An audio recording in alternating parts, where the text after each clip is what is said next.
Donc aujourd'hui, pour mon 11e vidéo, j'ai décidé de vous parler de ce jeu.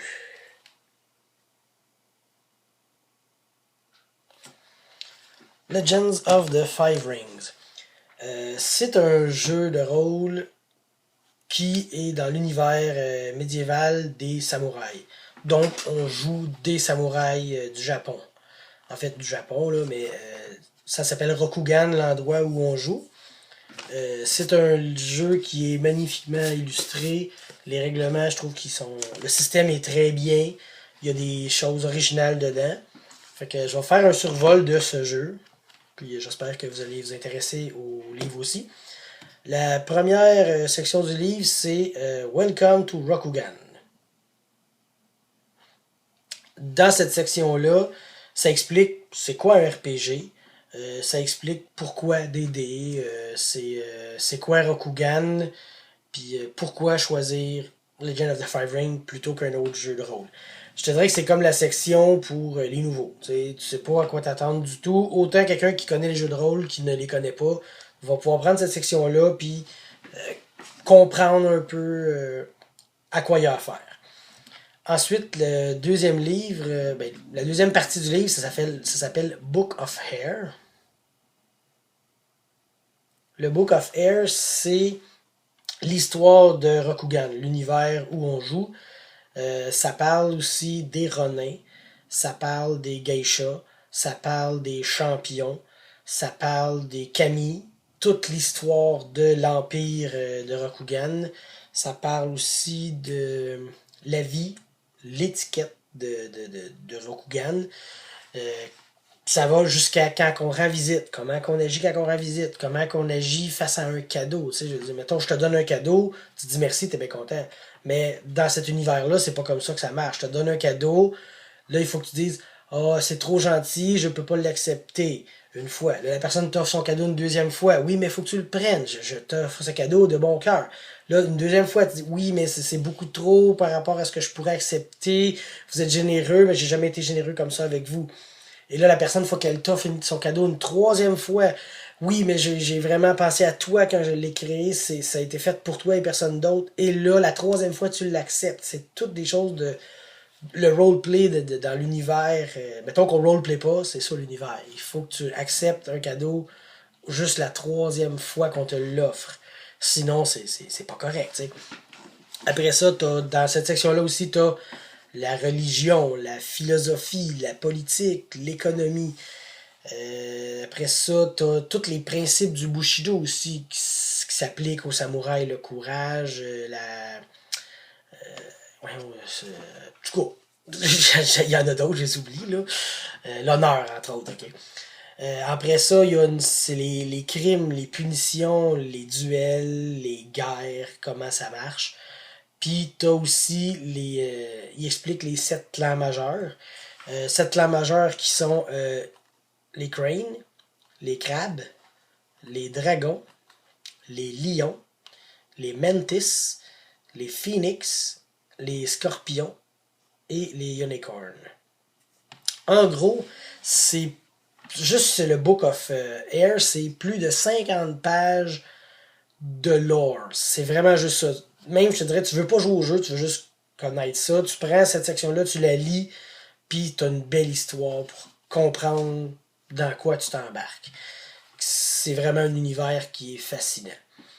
Ensuite, la deuxième section du livre, la troisième, c'est le Book of Earth. Ça, c'est vraiment les règles du jeu. Les règles du jeu, le système est sur un roll and keep.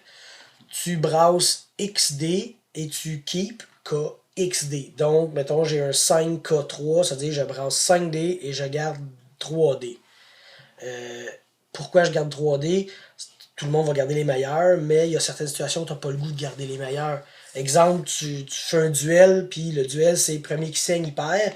Tu fais ton jet, tu le touches, mais puis quand tu fais tes dégâts, tu fais beaucoup de dégâts, mais le gars, tu veux juste l'humilier, tu veux juste couper le bout de la joue.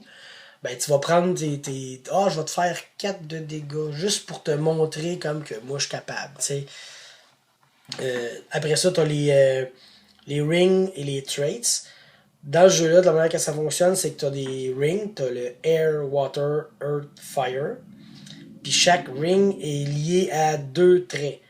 Le Air, c'est la Awareness et les réflexes. Le Earth, c'est le Willpower et le Stamina. Le Water, c'est la perception et la force. Puis le Fire, c'est l'intelligence et l'agilité. Donc, si tu veux, mettons, tu joues un guerrier, là, on va appeler ça un guerrier pour l'instant, tu peux pas juste monter ta force parce que tu monteras jamais ton Ring of Water parce que ça te prend. Faut que tes 2 statistiques montent, donc force et perception, pour monter ton Water. Fait qu'automatiquement, tu es obligé un peu de distribuer tes points un peu également parce que c'est toujours keep ring. Donc, si tu as 3 de fire, tu vas keep 3D. De là l'importance de monter les rings. Une autre chose qui est extrêmement intéressante de ce système-là, ça s'appelle les rays. Les rays, c'est le maître du jeu va dire ok, ton target number c'est 20. Fait que tu brasses tes D10, c'est juste des D10. Mettons, encore là, 5 keep 3. Tu brasses 5 dés, tu keep les 3 meilleurs, faut que ça donne 20. Mais mettons que tu es très confiant, tu dis moi je vais mettre un raise. Fait que là, le target number monte de 5, mais le maître va devoir donner quelque chose de plus. Exemple, il y a quelqu'un qui rentre dans une pièce, puis là tu dis est-ce que je le connais ce gars-là? Il dit ok, fais un jet de nobilité intelligente. Tu fais ton jet, mais tu dis moi je vais prendre un raise. Avant de jeter tes dés, tu dis je vais prendre un raise. Le raise qu'il va faire, c'est que le TN va monter de 5, mais le maître doit te dire le TN de base. Tu peux pas dire je vais prendre un raise, puis là il dit ouais mais c'est 35 le TN, laisse faire là-bas. Tous les jets, le maître te le dit. Ça te prend, mettons, 15. Tu dis, ben moi je prends un raise, puis il va falloir que le maître te donne une information supplémentaire. Fait que si tu as 15, ça veut dire que, ok, tu sais le nom du gars. Si tu raises à 20, puis tu brasses 20, ben il va te donner le nom du gars, puis mettons son daimyo aussi. Quelque chose de plus. Mais si tu raises 5 et que tu tombes à 20, mais tu brasses 19, désolé, tu as raté ton jet. Fait que c'est du gambling. Là. Tu veux aller plus haut pour avoir plus. Si tu rates, tu perds tout. Fait que c'est intéressant pour ça, ce système-là du raise. D'autres raise, mettons, tu donnes un coup d'épée. Tu veux faire une deuxième attaque dans le même round, ben ta deuxième attaque est à 5 raise. Ça veut dire qu'il faut être plus 25 que le target number de base.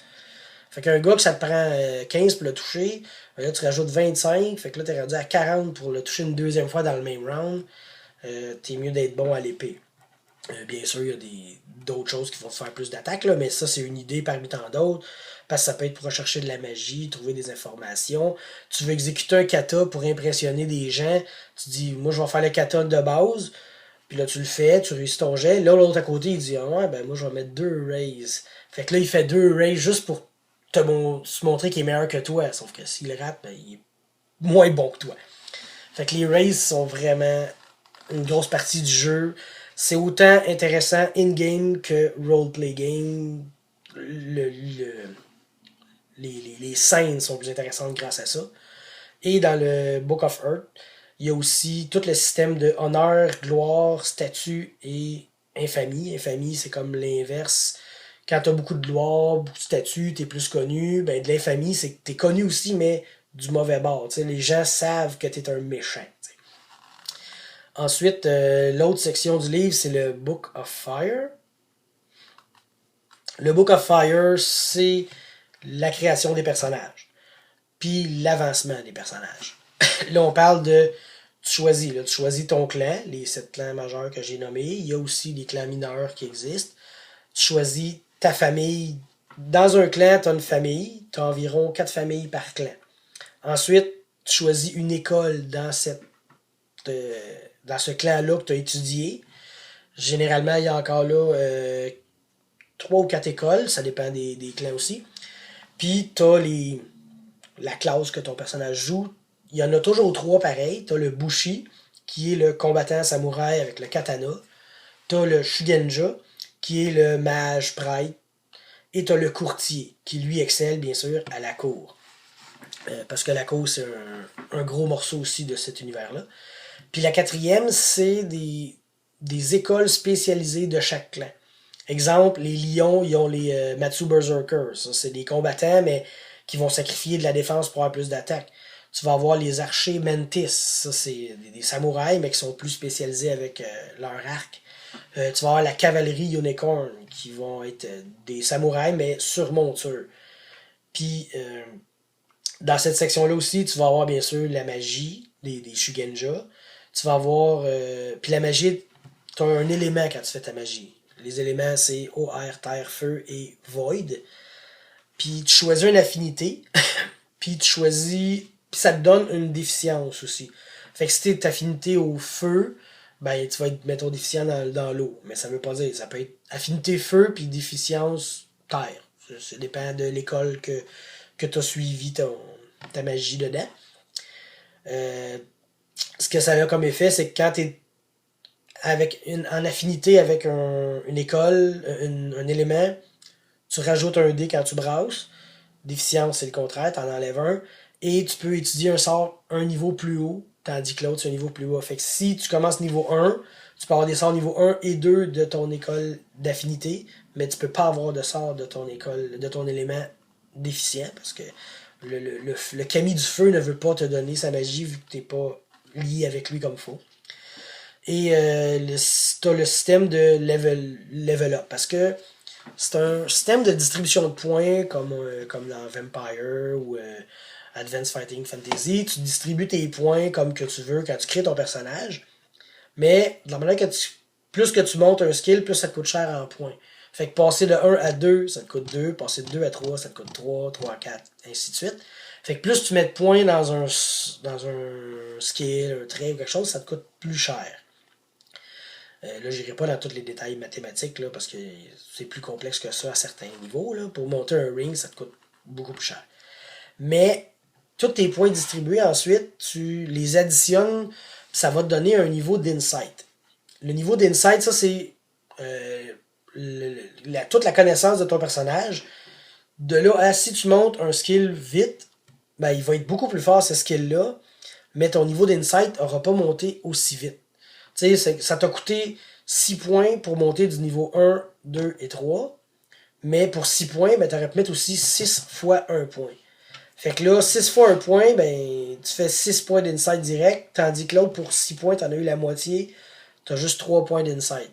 Fait que si tu es un Jack of all trades, tu vas être un peu moins bon partout, mais tu vas monter de niveau plus vite.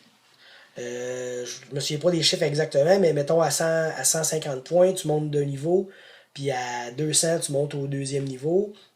Ben c'est ça, si tu as distribué tes points plus également partout, tu vas monter plus vite ça, mais tu vas être moins bon dans ce que tu fais. Tu vas être juste correct. Ça, c'est le système de niveau qui est quand même original. Puis dans le jeu, de base, il y a à peu près 5 niveaux pour une école. Genre, tu as 5 niveaux. Puis chaque niveau te donne des pouvoirs un peu plus forts. Ça, ben, on y reviendra. Non, on va en parler tout de suite, t'inquiète là-dedans. Exemple, on va y aller avec le Bushi combattant. Au niveau 1, ben, le lion va avoir... si je ne sais plus. Ok, on annule le lion. Hein? On s'en fout des lions. Les scorpions. Les scorpions, eux, c'est... ils vont avoir un boost sur leurs initiatives. Et quand ils ont une plus haute initiative qu'un adversaire, ils ont des bonus pour le toucher et se protéger contre. Le même Bushi, mais Crab, eux autres sont spécialisés sur les grosses armes, les heavy weapons, les heavy armor, tu sais. Puis les dragons, eux autres, ça va être le clan qui vont apprendre à se battre avec leur katana puis leur wakizashi. Ouais, c'est ça. Fait que leurs 2 épées, tu sais. Fait que tout dépendant de l'école que tu vas avoir un style différent de combat, mais tu vas rester quand même un samouraï, Bushi, peu importe l'école. Les magiciens, eux, ils ont aussi quelques pouvoirs, mais je pense qu'ils en ont juste un. Parce qu'après ça, c'est les sorts que tu prends qui vont faire la différence. Puis les courtiers, ben eux autres aussi, ils ont leur pouvoir de 5 niveaux. Ça fait pas mal le tour du Book of Fire. L'autre section, c'est l'avant-dernière, c'est le Book of Water. Le Book of Water, c'est, on pourrait dire, la section autre. C'est des règles optionnelles, c'est des petits ajouts comme ça. Exemple, un autre clan majeur, mais qui est qui est méchant. C'est le clan des Spiders. Les autres, ils vénèrent Fuleng, qui est le Fallen Kami. T'as aussi des listes de clans mineurs, parce que si tu n'as pas le goût de jouer un des 7 clans majeurs, tu peux jouer un des clans mineurs. Là, il y a le Bat, Boar,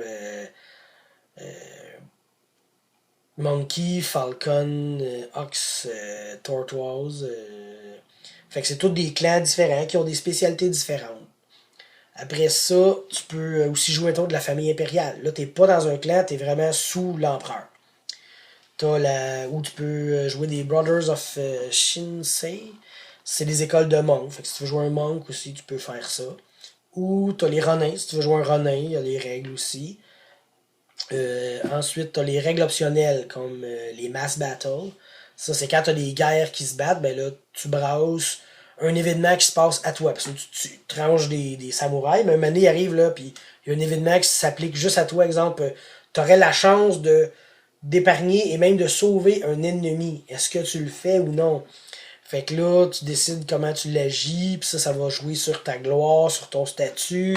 Ça peut te donner des gens vont te devoir quelque chose. Il y en a aussi des plus fous comme voler la bannière ennemie. T'es rendu tellement loin dans la bataille que tu pourrais dire moi je prends la bannière de l'ennemi puis je chaque mon camp avec. Ça démoralise l'autre, mais toi t'es la cible première à te faire attaquer par toute l'armée. Là, t'sais. Mais si tu réussis encore là, ça va te donner de la gloire, mais si tu rates, ben t'es mort. Il y a bien des choses qui arrivent comme ça dans une bataille. Tu vas avoir aussi comme règle optionnelle des ancêtres. Tu peux payer des points à la création pour avoir un ancêtre important. Tu peux. Il y a les paths. Les paths, c'est l'équivalent des prestige class dans Pathfinder ou Donjon. Là. C'est d'autres accès que tu as pour ton personnage. Tu as les katas. Parce que tu peux faire, si t'es un bushi, tu peux faire des katas qui vont te donner des bonus pour la journée. Il faut que tu les apprennes, faut que tu les payes, puis après ça, tu pourrais les utiliser. T'as le Kiho, qui est la magie des monks, on pourrait dire. Puis t'as le Mao, qui est la Blood Magic. C'est la magie qui utilise ni l'eau, terre, feu. Ça utilise le sang. Fait que plus que tu as du sang à t'apporter, plus tu peux faire des sorts forts. Mais ça va corrompre ton personnage. En fait, Blood Magic, faut pas que le monde sache que tu fais ça parce que tu vas être tué à vue, tu vas être brandé, faut pas qu'il vive. C'est une magie très dangereuse. Puis aussi, tu as les règles de Taint. Au sud de Rokugan, tu as le Shadowland. Puis quand tu vas là trop longtemps, ben là, tu vas accumuler du Taint. Puis ça va te donner des pouvoirs, mais des pouvoirs maléfiques. Ou des mutations. T'sais, tu veux. Officiellement, un samouraï ne veut pas être tainté. T'sais.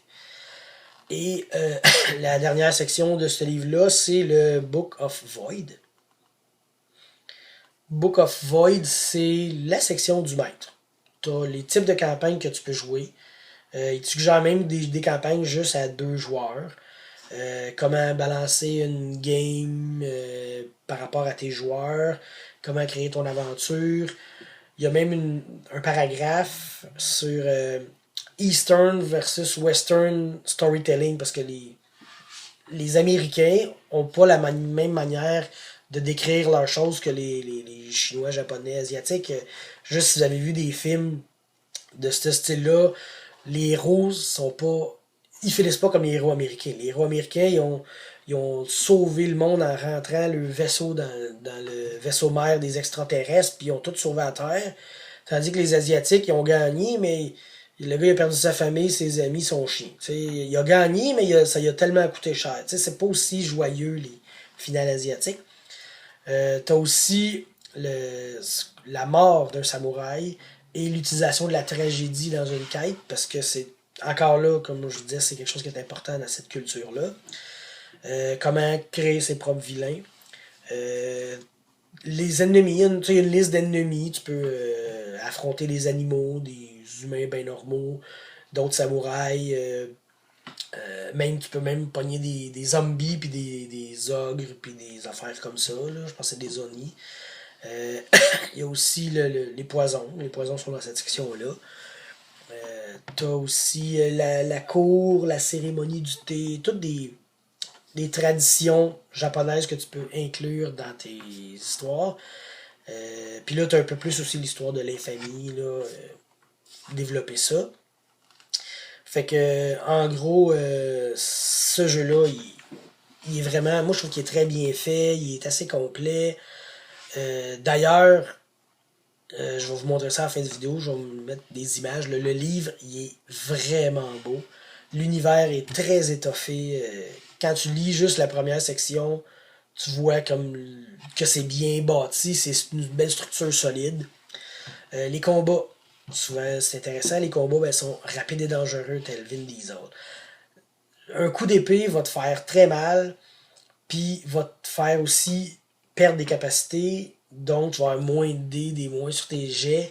Fait que, contrairement, exemple, à Donjon Dragon, que tu veux downer quelqu'un le plus vite possible pour changer de target, puis tuer l'autre, puis tuer l'autre, dans celle-là, maganer tout le monde va te donner plus de chance parce qu'ils vont tous avoir moins pour te toucher. Puis en même temps, c'est l'univers des samouraïs, tu veux pas nécessairement tuer tout le monde que tu rencontres. Surtout si le gars il t'a donné un combat honorable, tu veux pas non plus le ridiculiser. Ou des fois, si tu le ridiculises, ben il va s'en aller chez eux, puis là son daimyo va dire tu m'as fait honte, il faut qu'il fasse ses beaucoup puis qu'il se tue. T'sais. Fait que c'est d'autres manières de tuer les autres. T'as aussi, c'est ça, l'univers de la cour, ça c'est très original parce que là, à la cour, ben, c'est là qu'il faut aller chercher tes informations, qui sait quoi, qui fait quoi, qui veut faire quoi. Qu'est-ce que. La cour a souvent un thème, mettons, on va faire un thème de l'hiver, puis là, ben, les gens vont arriver avec du linge un peu hivernal ou des couleurs d'hiver. Ceux qui n'auront pas réussi à trouver cette information-là, ils vont se faire regarder un peu bizarre à la cour. Hein? Lui, il n'a pas des bons contacts, etc. Puis, t'as les combats, t'as une forme de combat qui est le duel. Puis le duel, c'est une manière spéciale de combattre. C'est pas je t'attaque, tu m'attaques, je t'attaque, tu m'attaques. Non, il y a un genre de focus que tu gardes, puis là, mané, tu strike. Fait que le duel, c'est quelque chose d'intéressant. Euh, j'ai parlé des sept clans. Euh, chaque clan aussi a quelque chose de spécial. Les crabes, comme je disais, les autres, ils portent des grosses armures, des grosses armes, mais eux défendent un mur qui protège contre les Shadowlands, contre les créatures maléfiques de Fulang, etc. T'as les Cranes. Les Cranes, c'est des riches, ce sont des spécialistes des cadeaux. Ils vont te donner des cadeaux comme jamais, puis après ça, ils vont dire tu m'en dois une, je t'ai donné ci, je t'ai donné ça, ils sont comme ça, puis souvent, ils vont être spécialistes dans les duels aussi. Les, les dragons, c'est un clan plus mystérieux, philosophe. Ils ont une manière un peu différente de penser. Les lions, c'est les soldats. Là. Tu sais, quand tu as une armée de soldats, c'est ça. C'est des gars qui sont stricts, qui sont, si on y va, ils sont loyaux neutres, ils sont là pour défendre l'Empire. Ben, l'empereur, il y a une différence. Les Mentis, ça, c'est des. T'as des pirates, puis ils se battent avec des armes de paysans, parce que se battre avec une arme de paysan, c'est mal vu. Tu vas perdre de l'honneur si tu te bats avec ça, mais eux autres, c'est des gars qui sont comme ça. T'sais, ils ont moins de classe, puis c'est correct. Ils protègent les mers de Rokugan, eux autres. Fait qu'ils sont pas pareils. Ils ont leur petit niveau de vie spécial de marin, puis de commerçants. T'as les Phoenix. Les Phoenix, ça, c'est les magiciens les meilleurs magiciens. T'sais, l'école de magie, la meilleure, c'est le clan Phoenix qui l'a. D'ailleurs, si je me souviens bien, eux autres, ils n'ont pas de déficience. Leurs machines, ils n'ont pas de déficience, là, ils ont juste une affinité. Le clan des Scorpions, c'est un clan très secret. Et eux, contrairement à tous les autres qui protègent l'empereur, les Scorpions protègent l'Empire. Puis, si vous intéressez à ça, comment ça marche, essayez de trouver ils appellent ça le coup du Scorpion dans cet univers-là, quand que les Scorpions ils ont dû tuer l'empereur pour X raisons que je vous laisserai découvrir si ça vous intéresse. Puis les Unicorns, eux autres, c'est un peuple qui est arrivé comme, je pense, c'est des ex-Gaijin du monde d'ailleurs qui se sont intégrés ici. Puis les Spiders, eux autres, c'est ça, c'est un clan maléfique. Mais eux autres, ils n'ont pas été proclamés par l'Empire ou l'Empereur clan majeur. Ils se sont auto-proclamés clan majeur. Fait que ça fait pas mal le tour de mon vidéo sur Legend of the Five Rings. Ça, c'est la 4e édition. Puis je vous suggère vraiment d'essayer ça. C'est un bel univers pour tout ce que je vous ai dit. Ça différencie des autres jeux parce que là, tu as une ligne de conduite plus stricte, mais tu as des pouvoirs aussi face aux gens. Tu sais, tu es un samouraï. Tu as les samouraïs, puis après ça, tu as les gens normaux, puis tu as les états. Là. Ça, c'est les gens. Un samouraï peut passer à côté d'un état, puis tu m'as bloqué le chemin. Tu m'as regardé, je t'aime pas. Puis personne ne va en faire de cas parce que c'est une personne qui vaut rien, tu sais. Fait que, tandis que l'autre clan, c'est l'autre niveau, c'est les émines, je crois. Puis eux autres, c'est du monde un peu plus respectable. Mais tu sais, il reste qu'un samouraï, c'est au-dessus, là. Faire une comparaison, c'est les vampires de Vampire de Mascarade, puis les autres, en dessous, les humains. Fait que c'est vraiment ça la distinction, parce que tu as des pouvoirs. Fait que c'était mon vidéo sur Legend of the Five Ring. J'espère que ça vous a assez intéressé pour peut-être vouloir y jouer un jour. Je vais vous remontrer le livre. Hein. Si vous le voyez en magasin, peut-être vous tenter de vous le ramasser parce qu'il vaut la peine. Fait que je vais vous laisser sur quelques images qu'il y a dans ce livre parce que ils sont vraiment belles. Je trouve que c'est une réussite sur tous les points, ce livre. Merci de votre écoute.